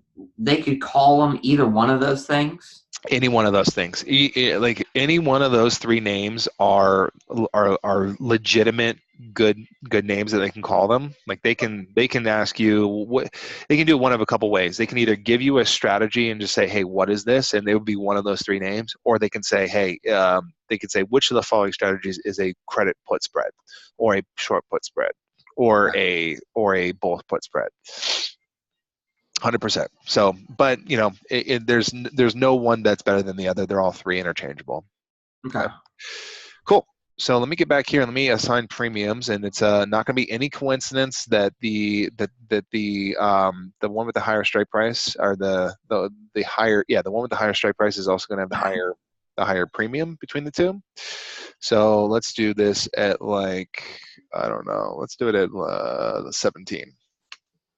Okay, Ooh. bigger numbers there. Yeah, you can find.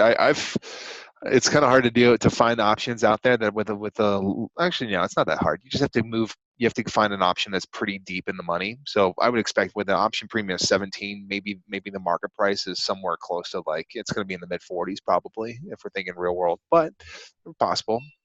So pretty expensive, and they're putting money in their pocket there. Now let's see, and I'll just put these on the side real quick. So we got a 45 and we have a 60. Okay, 45 here, we have a 60 here. Good. All right. I wonder how far you can make it using the system that I built on the side over there. Okay. So it's a credit.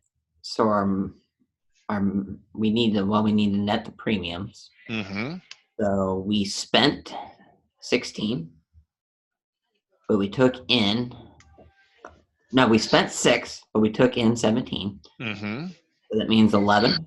So 11, yeah, that's 11. So we have $11. I'm gonna put CR for credit. So we have 11 credit. Credit put spread. Okay, so what does that tell us? So that tells us that our maximum gain is $1,100. Good. Perfect. Max gain is 1,100 bucks. Beautiful. Okay. Okay. So now we need to net the strike prices. Uh-huh. So is that 15? Mm-hmm. All right. And then it's strike price. So 400 is our maximum loss. Yeah. That's kind of that'd be not a bad strategy right there. Most you can lose is 400 bucks. Most you can make is 1,100. Not bad. Mhm. So yeah, you're right. You just net the difference there, which would give us 4, which, like you said, that would be our maximum loss. Maximum loss here would be 400 bucks. Okay. So Okay, now great. we're dealing with this is a put spread. Uh-huh. So we're going to subtract our net premium from Mm-hmm. high strike price, which Yep. is so it's going to be What was that?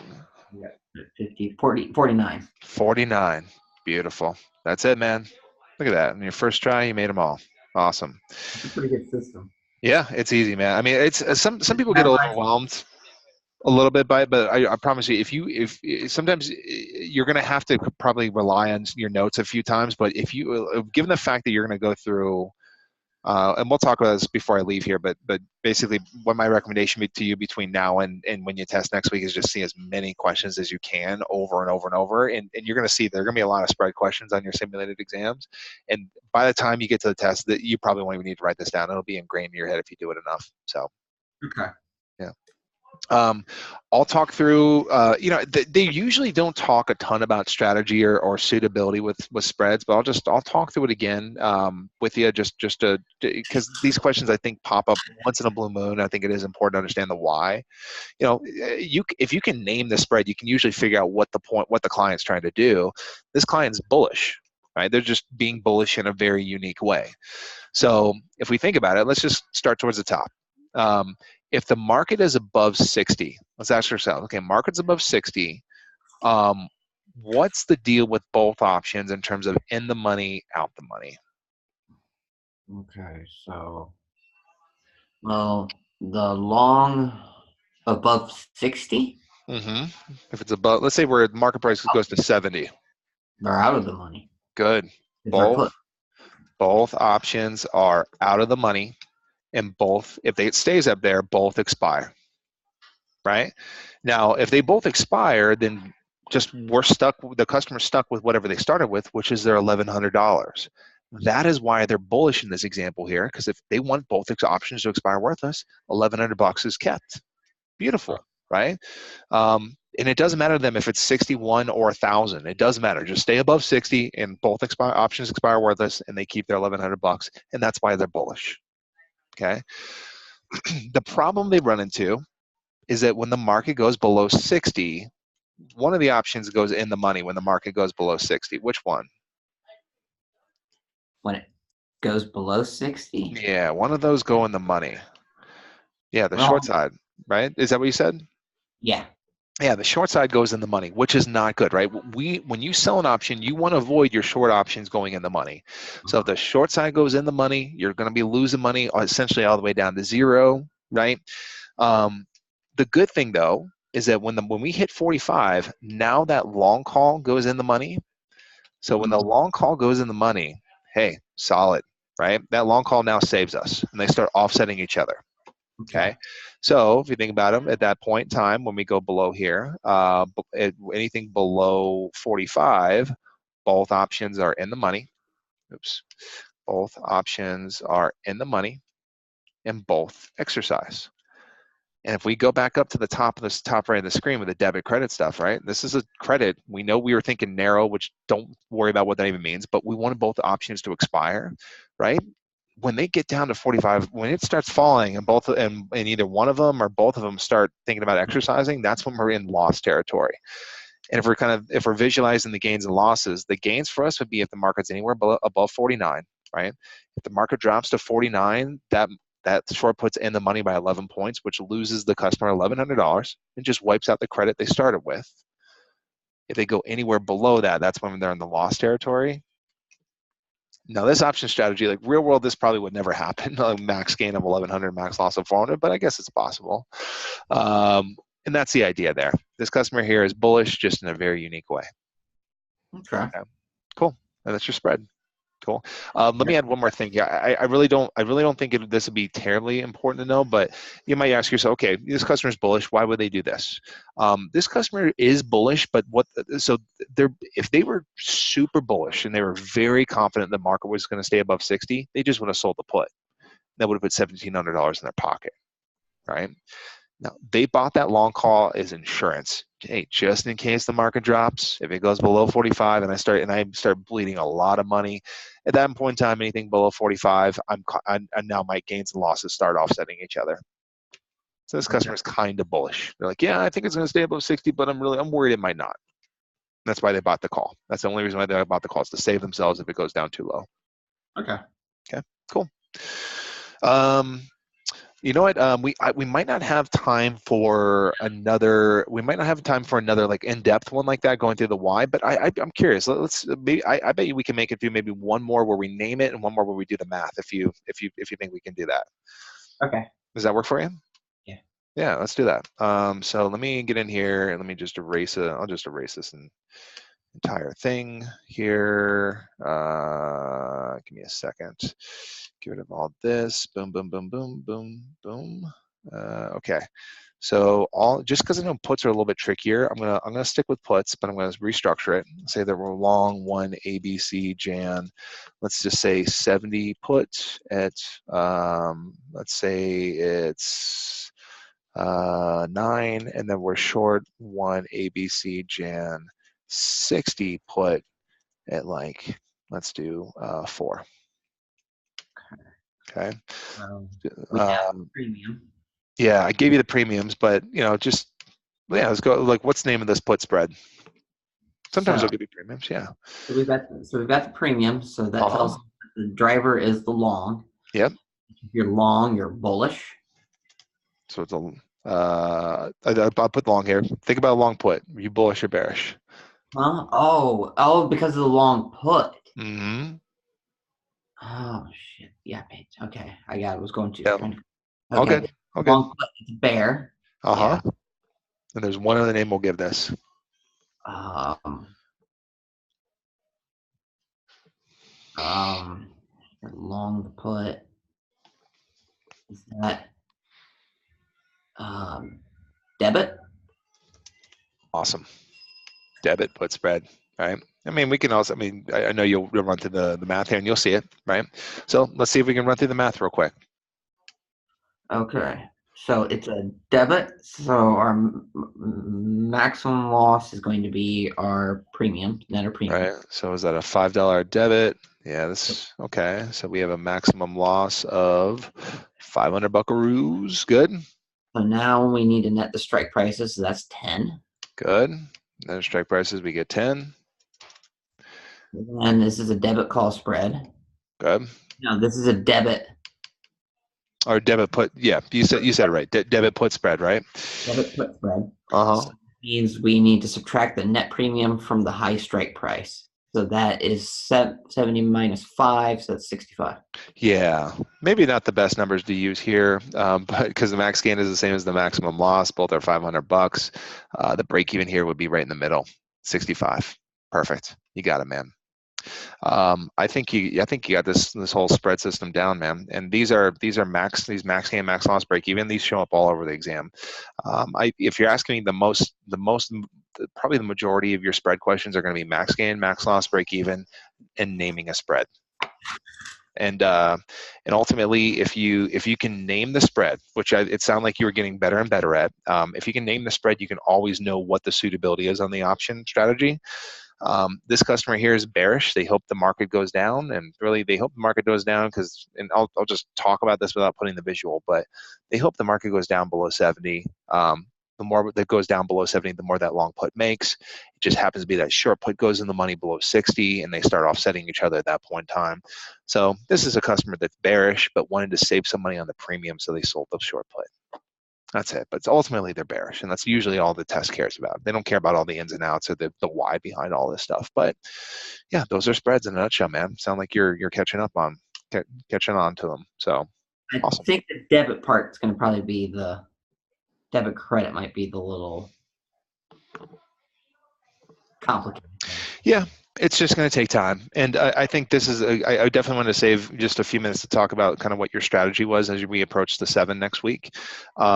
And yeah, bottom line, we need just to make sure that we can see as many questions as we possibly can between now and when you test. I think it's good you spend a day reviewing. But the other thing I tell you is just don't. I think sometimes people fall into the trap of just reviewing without actually seeing the questions. And at the end of the day, I always think that this test is twofold, right? Like you have to know the material in the test, but also you have to understand the type of questions they're going to ask you, and that with the accepts and sometimes you have double negatives, just with the tricky wording on the exam, you want to be as good as you can on the questions. So my general recommendation to you is probably going to be this. This is going to sound familiar to how I told you to prepare for the SIE. Spend most of your time taking chunks of questions that cover the big picture. That's where you should spend most of your time. The more you can take these simulated exams and time yourself and make sure you're getting done with the exam in time.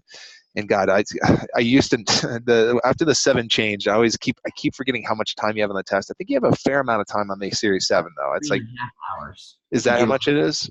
135 questions. Okay, so 3.5 hours. So I would time yourself. You're probably not going to have an issue with time, but if you do, we can always work on that. And if you start noticing that you're having trouble finishing your test on time, my big recommendation is always, if you come across a big long question, it's going to take you a while to make it through, mark for review and just keep moving. Keep moving and then come back to that at the end. Make sure you get through all the easy questions first and then come back to the longer, more complicated ones later. Okay. But spend about 75% of your time on the big picture. Like I said, the more simulated exams that cover the entirety of the material, and it sucks sitting and taking 125 or 135 questions at a time, but that's going to build your endurance. You definitely want to have endurance for this test. This test is going to be longer than the SAE. It's going to test your endurance more. So the more you can do that, I think the better. But if you don't have the time, I don't think it's a bad idea to, let's say you have 30 minutes to study, take 20 question quiz, take that review. That's review. Make sure you're reviewing every single set of test questions you get. Make sure you understand where you went right, where you went wrong. And the last thing I'll say here is, along the way, as you're reviewing these exams that cover everything across the board, you're going to start noticing themes. Like you're going to notice that, hey, maybe I'm not so great at, I don't know, at type registrations of types of accounts or retirement accounts or whatever. You keep track of that. Always do a mental audit of, okay, I did well in this area, I didn't do well in this area. And I think STC does a pretty good job of giving you a breakdown of how you do. And with the 25 to 30% of your time, focus on the smaller areas and bring those grades up by taking quizzes just on the areas that you're struggling in. A combination of those two things together are always the best way to get ready for this exam. But I tell you, don't spend too much more time in the material. It's just like reading. Question. Just try to crunch through as many questions as you can between now and either next Wednesday or next Friday, whenever you test. And that's where your best score is going to come from next week, for sure. Okay. Okay. All right. What's your availability look like the rest of this week? So, good question. I'm my best day is going to be Wednesday.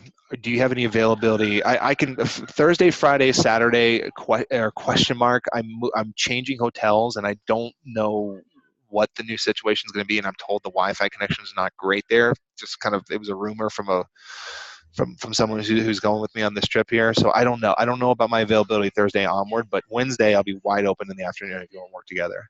Yeah, Wednesday, definitely. Okay, so let's touch base. I'll probably have a better idea of what my situation is, but if you want to do Wednesday 7:30 your time or any other time, works for me. Okay, sounds good. 7:30 is good for you? Let's do 7 so we can get more in. Okay, perfect. And I'll block off the night too, so we can go as long as, I know we could only go 2 hours tonight, but if we want to go 3, 4, whatever, I'll block off the entire night so you and I can work on it. Perfect. Sounds good. Awesome. All right, Scott. Awesome. Well, as usual, man, it's a pleasure. It's a pleasure as usual, man. And yeah, we're almost done with this test, and we have one more monster to make it through, and then you can move on with your life. So, but hey, man, I didn't say this. I don't know if I said this in the session today, but like, I can, every time we get together, I notice you're getting better and better at options, man. Like you are insanely better than how you were when you started. Just I can see the progress. So keep doing whatever you're doing. It's working, man. All Okay. right. Appreciate it. Appreciate it all. All All right. right. Well, enjoy Canada and see you Wednesday. See you Wednesday. See ya. Bye.